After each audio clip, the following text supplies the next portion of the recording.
Assalamualaikum warahmatullahi wabarakatuh. Hamdan wa syukranillah amma ba'd.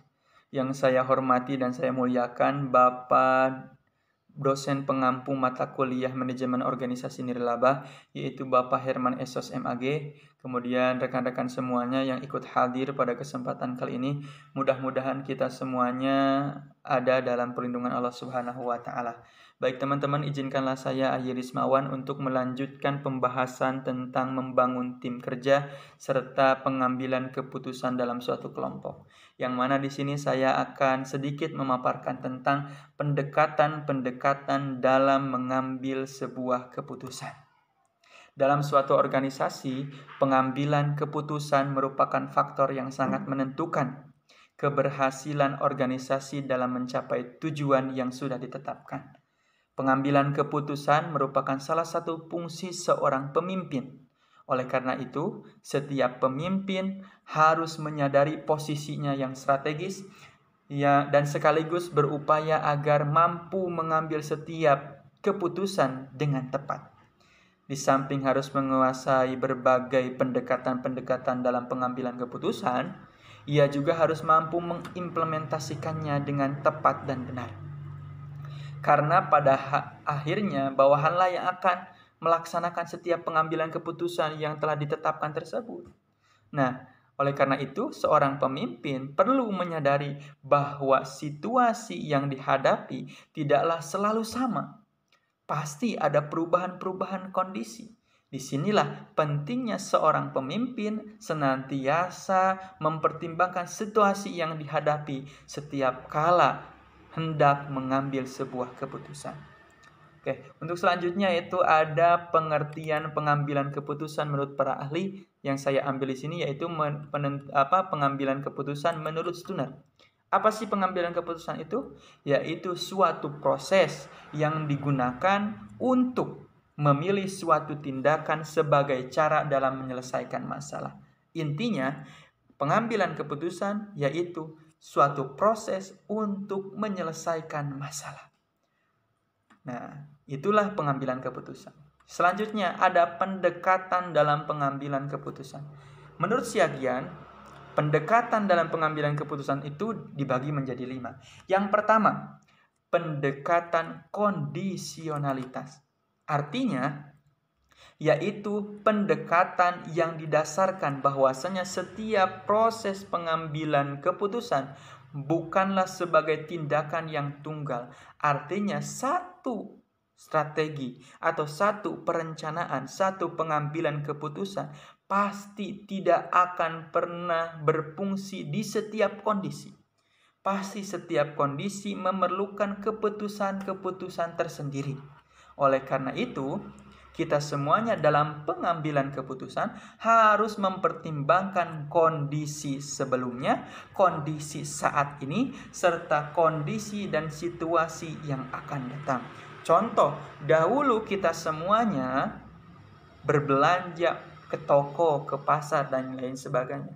Akan tetapi sekarang hampir sebagian besar kita semuanya melakukan jual beli melalui online. Melalui jualan online, marketplace, dan lain sebagainya.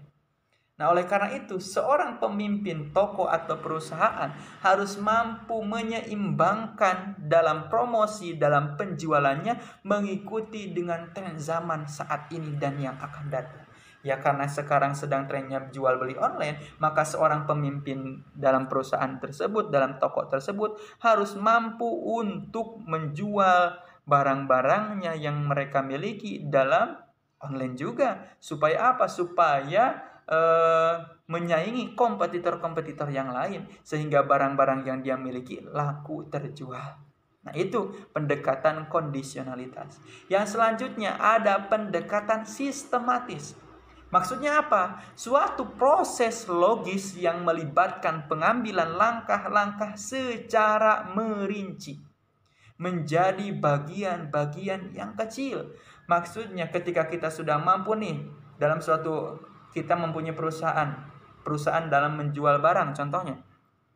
Kita sudah tahu bahwasanya sekarang trennya itu penjualan online. Maka kita harus memikirkan di platform mana kita akan menjual barang-barang kita. Kemudian di marketplace mana kita akan menjual barang-barang kita, promosinya bagaimana, apa saja yang akan dijual, kemudian pengaturan harga dan lain sebagainya. Setiap hal-hal harus dipikirkan menjadi bagian-bagian yang kecil, sehingga sistematisnya itu setiap bagiannya itu mampu dikoordinasikan, mampu direalisasikan sesuai dengan rencana dalam pengambilan keputusan. Itu yang kedua. Yang ketiga, ada pendekatan berdasarkan informasi. Pengambilan keputusan tanpa informasi berarti menghilangkan kesempatan belajar secara adaptif. Maksudnya, seorang pemimpin, seorang manajer harus memiliki pengetahuan yang memadai tentang kondisi, tentang informasi sebelumnya, informasi sekarang, informasi tentang SDM yang dimiliki, informasi tentang barang-barang yang mereka miliki, strategi dan lain sebagainya, hal yang sedang tren di zamannya. Harus peka terhadap informasi dari bawahannya, sehingga dalam pengambilan keputusan, karena sudah ada informasi dari bawahannya, mampu untuk meminimalisir kerugian serta memaksimalkan keuntungan yang akan didapat. Itu yang ketiga.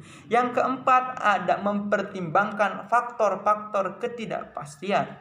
Maksudnya dalam setiap keputusan pasti ada resiko yang diambil. Nah, resiko tersebut harus dipikirkan. Supaya apa? Supaya kita menimbulkan ada plan B, plan C, dan lain sebagainya. Ketika pengambilan keputusan yang kita ambil ini mengalami kegagalan, maka ada plan yang lain yang harus kita lakukan. Nah, oleh karena itu, faktor-faktor ketidakpastian tersebut harus dipikirkan oleh kita semuanya. Apakah apabila kita mengambil keputusan ini resikonya, untungnya besar dan lain sebagainya, resiko kerugiannya dan lain sebagainya, itu semuanya harus dipikirkan.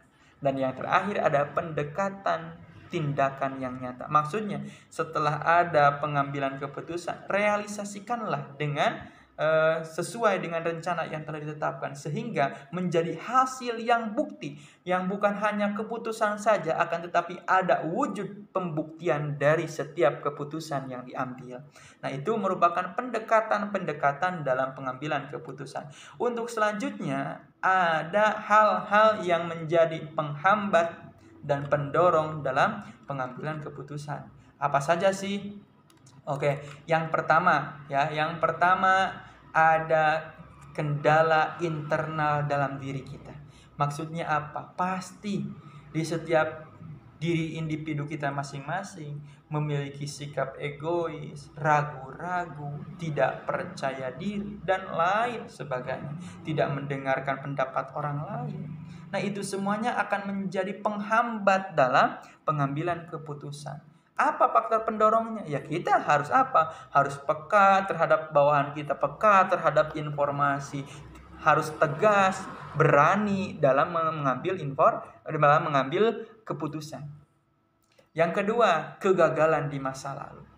Ada dua kemungkinan. Yang pertama, kegagalan di masa lalu akan menimbulkan evaluasi dalam diri kita untuk lebih hati-hati dan lain sebagainya. Yang kedua, apabila kita terjadi kegagalan di masa lalu, akan menyudutkan mental kita.